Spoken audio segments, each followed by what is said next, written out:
Welcome back to the deep dive.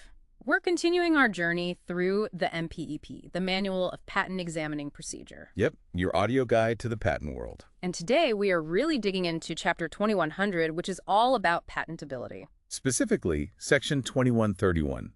And this one's key. It covers anticipation under 35 U.S.C. Section 102. Anticipation. Sounds important. Oh, it absolutely is.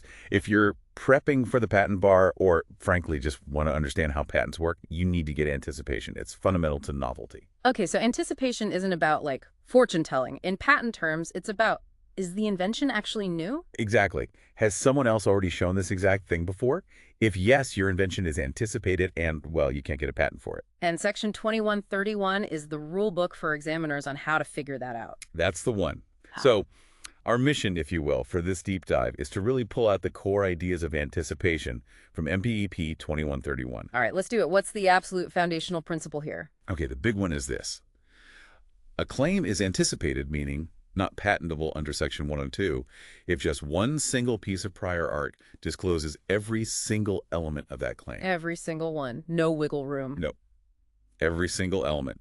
And that disclosure can be expressed, like written right there, or it can be inherent. Inherent, I mean, it's necessarily present. Like if the prior art describes process X and result Y always happens when you do process X. Even if the prior art doesn't explicitly mention Y, then Y is inherently disclosed. Gotcha. So the MPEP probably points to some court cases to back this up. Oh, definitely. Yeah. A key one mentioned is Vertigal Bros v. Union Oil Co.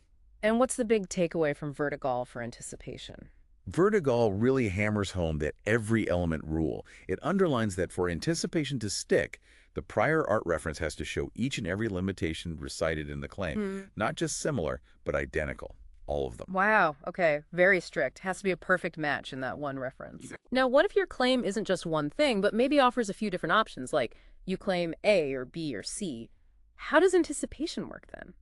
I see Brown v. 3M mentioned. Ah, yes, the alternative claim limitation scenario. Brown v. 3M is clear on this.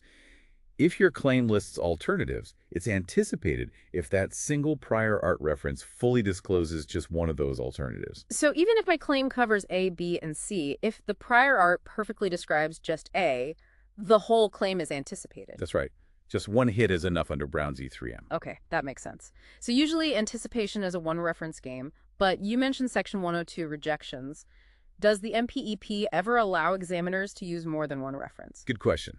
The general rule is definitely one reference for Section 102, but the MPEP does outline a few very specific limited exceptions where you can look at additional references. But not to, like, combine them to show the invention. No, absolutely not. That's obviousness under Section 103.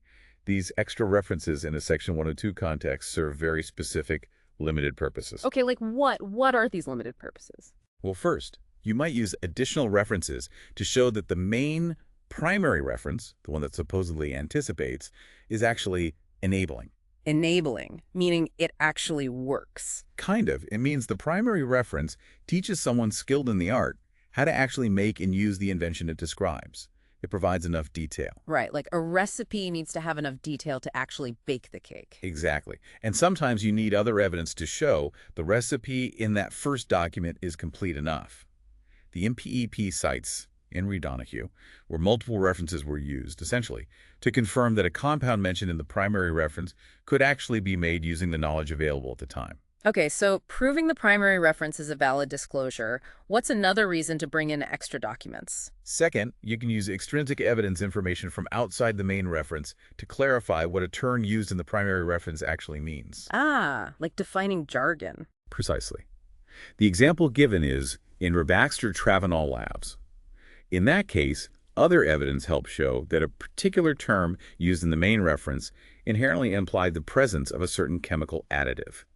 That additive was part of the claim, so clarifying the term was crucial. So it's about understanding the language of that single primary reference accurately. Exactly. You're not adding elements, you're just defining what's already there. Makes sense. Is there a third situation? Yes.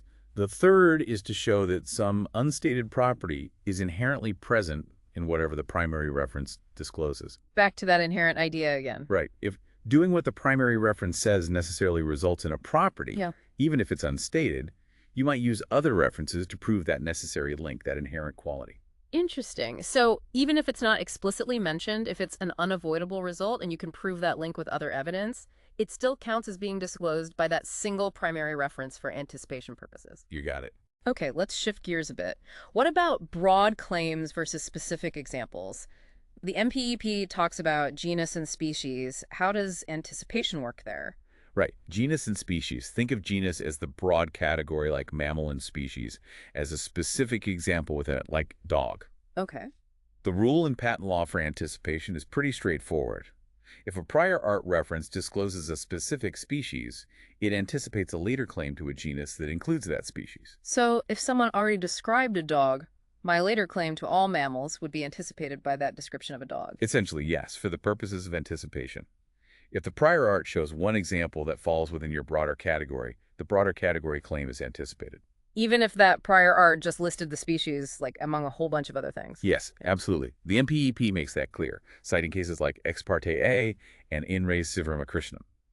Just because a specific compound, for example, was listed in the prior art as one option among many, doesn't mean it can't anticipate a later claim directed to that specific compound or a genus including it. So hiding it in a list doesn't save you. Nope, disclosure is disclosure. All right. Now, lots of claims define things using ranges, right? Like a temperature range or a percentage range. How does anticipation apply to those? Good question.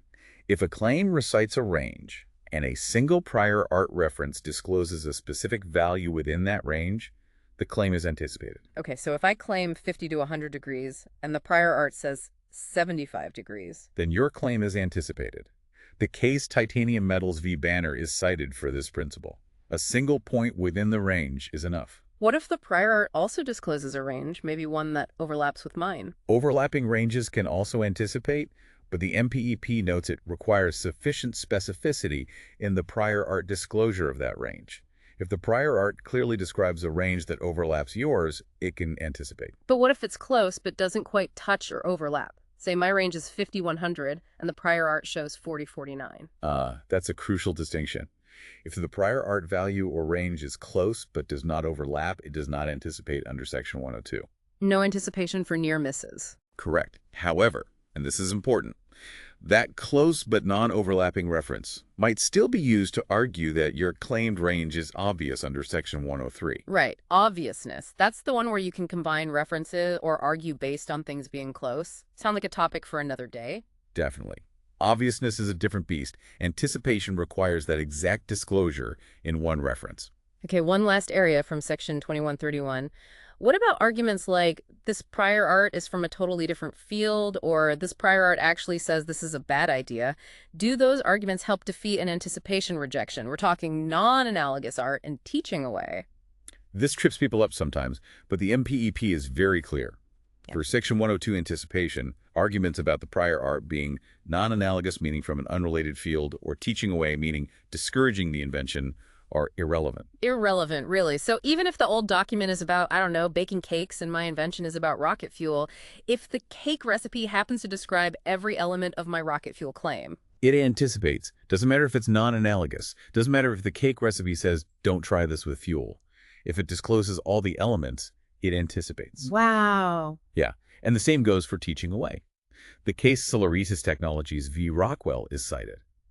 Even if a reference describes something and then says, but this approach is problematic or criticizes it, that criticism doesn't negate the fact that it disclosed the elements. If all elements are there, it anticipates. That is strict. So the only question for anticipation is, does this one single reference disclose every single claimed element, expressly or inherently, period? That's the heart of it. The context, the field, the author's opinion on whether it was a good idea, none of that matters for Section 102 anticipation. Okay, well, this has been incredibly clarifying. We've really unpacked the core principles of anticipation under 35 U.S.C. Section 102 from MPEP 2131. Yeah, the key is always that every element in a single reference rule, whether express or inherent. And remembering that things like non-analogous art or teaching away, while relevant perhaps for obviousness, just don't apply here. Right. So here's a thought to leave you with.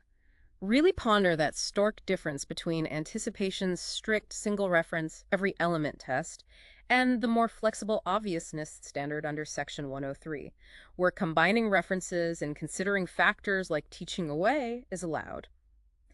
How does that fundamental split really shape the entire landscape of what inventions can actually get patented? It's a critical distinction for sure, and it's something we'll definitely explore more when we get to obviousness. Looking forward to that.